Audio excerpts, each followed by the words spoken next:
अस्सलामुअलैकुम व्यूअर्स, मैं हूं सऊद मुनव्वर और मैं आपको अपने चैनल CH इलेक्ट्रॉनिक्स पर वेलकम करता हूं। आज की जो हमारी वीडियो है वो थोड़ी सी इन्फॉर्मेटिव होने वाली है। आज की वीडियो में मैं आपको बताऊंगा कि आपके जो घर डीसी इन्वर्टर एसीज़ हैं, आप उनका जो है इलेक्ट्रिसिटी का बिल वो कैसे कम कर सकते हैं। इस वीडियो बनाने का मकसद ये है कि हमारे पास जो कस्टमर्स आते हैं वो उनसे हमसे यही पूछते हैं कि हमारा जो डीसी इन्वर्टर एसी है, जितना उसको एनर्जी सेविंग करनी चाहिए वो उतना एनर्जी सेविंग नहीं कर रहा, उसकी क्या रीज़न है। तो आज की वीडियो में मैं आपको ब्रीफली बताऊंगा। ज़्यादा चीज़ें नहीं हैं, सिर्फ 2 से 3 चीज़ें हैं जो आपको करनी चाहिए और आपका जो बिल है वो बहुत ज़्यादा कम आएगा। तो सबसे पहले हमारे चैनल CH इलेक्ट्रॉनिक्स को सब्सक्राइब करना मत भूलिएगा। तो सबसे पहले हम आ जाते हैं अपने पहले पॉइंट के ऊपर। कोई भी डीसी इन्वर्टर हो, तो जब आप अपना डीसी इन्वर्टर एसी आप जब ऑन कर रहे हों तो आप उसको 28 सेंटीग्रेड पर रखकर ऑन करें। उसकी वजह यह है कि जब जैसे कि अब गर्मी पड़ रही है, बाहर का टेम्परेचर जो होता है वो 46 या 48 या 45 सेंटीग्रेड होता है। जब आप अपने एसी का टेम्परेचर को 16 पर या 20 पर या 22 पर सेट करते हैं तो आपका जो आप अपने एसी को इंस्ट्रक्शंस दे रहे होते हैं कि आपका जो एसी है वो आपके रूम के टेम्परेचर को 16 सेंटीग्रेड तक जो है लेके आए।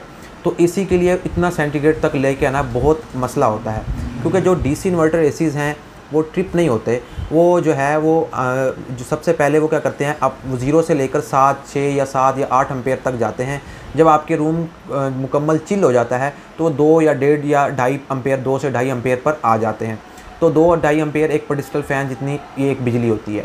जब आप अपने एसी को 28 पर रखेंगे तो आपका अगर रूम का साइज़ नॉर्मल है तो आपका जो एसी है 1.5 टन का एसी है फॉर एग्ज़ाम्पल, तो आपके रूम को वो आधे घंटे से 40 मिनट के अंदर वो आप जो है आपके जो आपने रिक्वायर्ड टेम्परेचर रखा हुआ था 28, वो उस पे ले आएगा। ठीक है, तो जब वो उस पे ले आएगा तो आपके जो है AC Aahista Aahista Ampere's down करना शुरू कर देगा। पहले अगर वो 7 एम्पेयर या 6 एम्पेयर ले रहा था तो वो आहिस्ता आहिस्ता 5, 4, 3 फिर 2 एम्पेयर तक वो आ जाएगा। फिर आपने क्या करना है कि उसको आधे घंटे के बाद आपने उसको 26 पर ले आना है। सेकंड स्टेप में जब आप उसको 26 आप अपने एसी को 26 पे करेंगे तो आपका एसी उसको अलाउ कर रहे हैं कि आपके रूम के टेम्परेचर को 26 कर दे। तो आपके एसी जो है 15 से 20 मिनट में वो आपको 26 टेम्परेचर कर देगा। तो इससे क्या होगा कि आपका जो रूम का टेम्परेचर होगा वो 26 होगा। जो 26 जो टेम्परेचर होता है ये एक स्टैंडर्ड टेम्परेचर होता है। कंपनियां भी इसी पर ही आप कस्टमर कहती हैं कि 26 पर रख के अपने एसी को चलाएँ। इससे क्या फ़ायदा होता है कि एक तो आपका एसी जो है वो एनर्जी बहुत कम ले रहा होता है, कंज्यूम बहुत कम कर रहा होता है, और दूसरा ये एक मोतदिल टेम्परेचर है। इसमें ना आपको बहुत ज़्यादा सर्दी लग रही होती है और ना आपको गर्मी।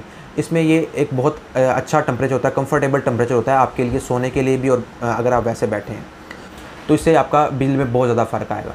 दूसरी चीज़ होती है आपका रूम साइज़ और आपका जो है रूम आइसोलेशन।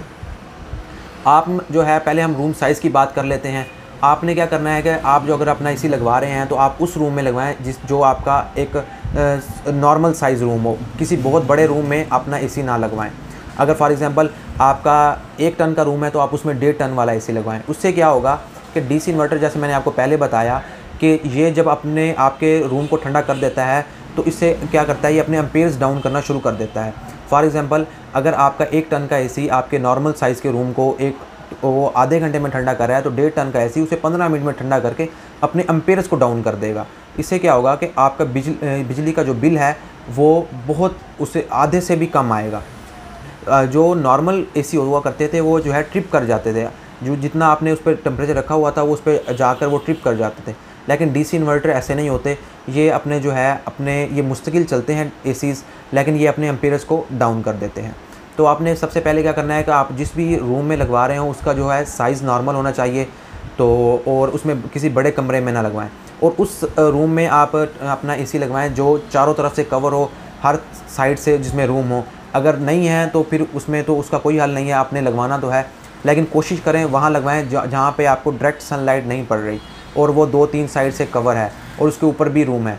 फॉर एग्ज़ाम्पल अगर किसी रूम का जो है नॉर्मल टेम्परेचर ही 32 या 33 सेंटीग्रेड रहता है, उस पर डायरेक्ट सनलाइट नहीं पड़ती, तो उस एसी को अपने टेम्परेचर 28 तक लाने में उसको ज़्यादा देर नहीं लगेगी। उससे क्या होगा कि आपके बिजली के बिल में बहुत ज़्यादा फ़र्क आएगा।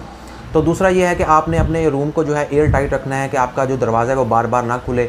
अगर विंडोज़ हैं तो वो कवर होनी चाहिए, उनके सामने पर्दे होने चाहिए ताकि आपकी जो है हीट अंदर ना आए, क्योंकि जितनी ज़्यादा हीट अंदर आएगी तो उतना ज़्यादा जो है आपके एसी को मुश्किल होगा कि वो अपने रूम के टेम्परेचर को जो आपने सेट किया हुआ है उसके ऊपर लेके आए। तो एयर टाइट आपका रूम का होना बहुत लाजमी है। अगर उसमें आपकी उसमें विंडोज़ हैं तो उनको कवर रखें, अगर दरवाज़े को बार बार ना खोलें, और अगर आपने उसमें एग्जॉस्ट है तो उसमें उसको आप बंद करवा दें। रूम एयर टाइट होने के साथ साथ आपने ये भी ख्याल रखना है कि आपने जो है अपने जो रूम का फ़ैन भी ऑन नहीं करना। मैं आपको समझा देता हूँ उसकी वजह क्या है। उसकी वजह यह है कि जिस जगह पर आपका एसी लगा हुआ होता है, तो जो आपका एसी है वो उससे नीचे कूलिंग कर रहा होता है। वो इस एसी के जो ऊपर जो आपकी स्पेस होती है रूम की, वहाँ पे वो कूलिंग उसकी हवा नहीं जाती। जब आप अपने फ़ैन को ऑन करते हैं तो अब पूरे रूम की हवा सर्कुलेट हो जाती है, तो जिसकी वजह से आपके एसी को आपके रूम के जो आपने सेट किया टेम्परेचर उस पर जाने में थोड़ा सा ज़्यादा टाइम लग जाता है। तो आपने जो है अपने फ़ैन को ऑन नहीं करना। इसमें रूम एयर टाइट के साथ साथ होने के साथ साथ इसमें आपने इस चीज़ का भी ख्याल करना है। तो इसके बाद हम तीसरे पॉइंट पर जाते हैं। जो इसका तीसरा पॉइंट है वो ये है कि आपने अपने एसी की जो सफाई है वो साथ साथ करनी है। जो आपके फ़िल्टर्स हैं उनको आपने जो है हर वीक के बाद में अपने जो एसी के फ़िल्टर हैं उनको निकाल के आप खुद वॉश करें और उसको जो है वॉश करके फिर दोबारा लगा दें, ताकि आपका एसी है वो सही तरह वर्क करे। और दूसरा, हर सीज़न के स्टार्ट होने से पहले अपने एसी की जो है मैकेनिक को बुलाकर उसकी सफाई लाजमी करवाया करें। उसके जो फ्रीज़र की, इंडोर आउटडोर के फ्रीज़र की, उसकी सफाई लाजमी होनी चाहिए। तीसरा, ये भी आपके जो है बिल में बहुत ज़्यादा इफ़ेक्ट करती है ये तीसरी चीज़। तो उसके बाद चौथी चीज़ आपने ये क्या करनी है कि आप जब भी एसी ले रहे हो तो आप जो है कन्वेंशनल डीसी इन्वर्टर ना लें, फुल डीसी इन्वर्टर लिया करें। कन्वेंशनल मतलब जो होता है उसमें आपका जो एसी होता है उसमें सिर्फ आपका कंप्रेसर डीसी होता है, जबकि जो फुल डीसी इन्वर्टर एसीज़ होते हैं उनमें आपके मुकम्मल स्पेयर पार्ट डीसी होते हैं। Indoor fan motor, outdoor fan motor, expansion valve, 5 parts होते हैं जिनका डीसी होना लाजमी होता है। जो 3 स्टार या 5 स्टार हों, जिनकी रेटिंग्स हो, तो आप वो वाला जो है कोशिश करें कि वो वाला एसी लिया करें। अब बाकी अगर आप कन्वेंशनल डीसी इन्वर्टर भी ले रहे हैं जो 60% सेविंग वाला है, तो ये जो मैंने पहले आपको 2 चीज़ें बताई हैं, 28 पर रख कर 26 पे ले आए एसी को, ये चीज़, और उसके बाद रूम साइज़। तो इन 2 चीज़ों पर अगर आप जो फॉलो करेंगे तो आपका जो एसी है उसमें आपको बहुत ज़्यादा आपकी बिजली आपको एसी बचा कर देगा।